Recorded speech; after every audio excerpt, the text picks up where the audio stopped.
All right, everybody. So now we are on question 2.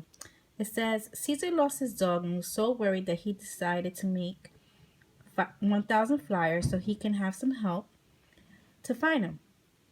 As he was copying the flyers, the machine broke down and he was only able to make 539 copies. How many more flyers will he need to spread the word around about his lost dog? And you have to show your work. So when I'm looking at this, the first thing that I would do is that I would take this and I would say, okay, well, what I know is that he wanted to make 1,000 flyers. But when the machine broke down, he only made 539 flyers. So I need to know how many is left. So that tells me that this is subtraction. But remember, we don't like these zeros. So we're going to decompose this. We're going to need to add the add one method.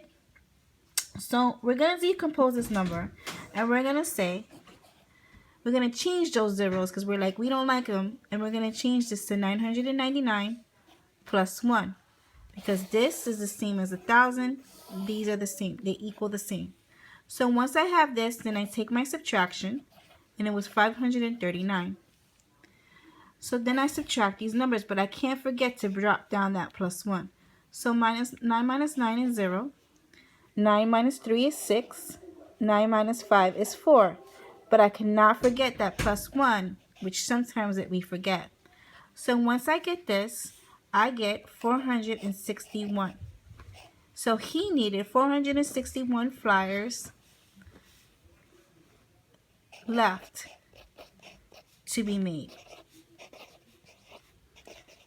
Using this strategy makes subtraction really easy when it comes to these zeros. These zeros sometimes can be tough, and I talked about them before. And when you see these zeros, you just automatically think about that decomposing method.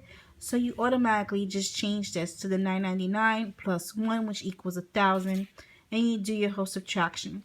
But you always have to remember to drop down that plus 1, because if you don't, then you end up looking for answers for and leave it at 460. But with that plus 1, the answer is really 461. So this is exactly the amount of flyers that he has left.